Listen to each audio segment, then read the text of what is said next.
ప్రజలందరికీ నా యొక్క నమస్కారాలు. నేను మీ మందా శ్రీనివాసరావు, స్వతంత్ర అభ్యర్థి, అద్దంకి నియోజకవర్గం. గత 2024 మే నెలలో జరిగిన సార్వత్రిక ఎన్నికల్లో నేను స్వతంత్ర అభ్యర్థిగా ఎమ్మెల్యే పదవికి పోటీ చేసిన వ్యక్తిని. ప్రజలారా ఒకసారి గ్రహించండి. కొన్ని పల్లె గ్రామాలలో ప్రజలు త్రాగునీటి సమస్య గుండా వెళ్తున్నారు. ముఖ్యంగా ఆ యొక్క నియోజకవర్గాల్లో పల్లె గ్రామాలలో ఎన్నో సమస్యలు ఉన్నాయి.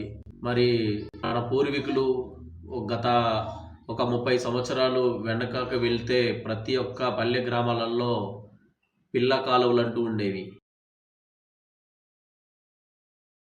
అనగా ఆ ఊరికి చివరిలో ఒక కాలువలు అంటూ ఉండేవి.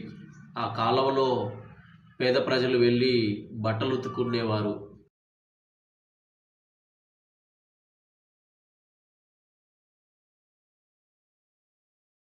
ఆ యొక్క పారుతున్న కాలువ పక్కన కొంత స్థలంలో గుంత తవ్వి ఆ విధంగా త్రాగటానికి నీరుని వారు స్వచ్ఛమైన నీటిని సేకరించి ఉపయోగించేవారు.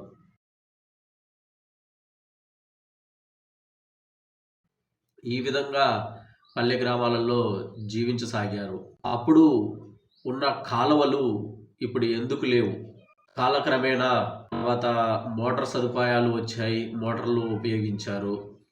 ప్రతి ఇంటికి బోర్లు వారు స్తోమతను బట్టి బోర్లు వేయించుకుంటున్నారు. నాదొక విన్నపం ఏంటంటే, మన తెలుగు రాష్ట్రంలో కానీ తెలుగు రాష్ట్రాల్లో కానీ నదులు పెద్దగా ఉన్నాయి. పెద్ద పెద్ద నదులు అనుసంధానం చేయబడి ఈ యొక్క నదీ ప్రవాహం వర్షాకాలంలో నది పొంగి పొర్లుతుంది. ఆ యొక్క నది నిండి గేట్లు ఎత్తివేయాల్సి వస్తుంది. ఆ నీరంతా పోయి సముద్రంలో కలిసిపోతుంది. ఒకసారి గ్రహించండి, ఈ నీరంతా కూడా వ్యర్థమవుతుంది.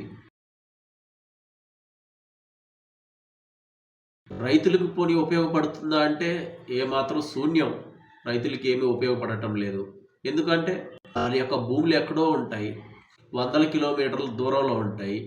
ఈ నదీ ప్రవాహం ఇక్కడెక్కడో పారుతూ ఉంటుంది.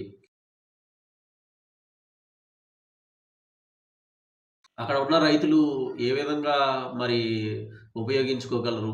నాదొక సలహా ఏంటంటే, సముద్రంలో వ్యర్థంగా కలిసే నీటిని రైతులకు ఉపయోగించమని వేడుకుంటున్నాను సార్. దయతో ఆలోచించండి.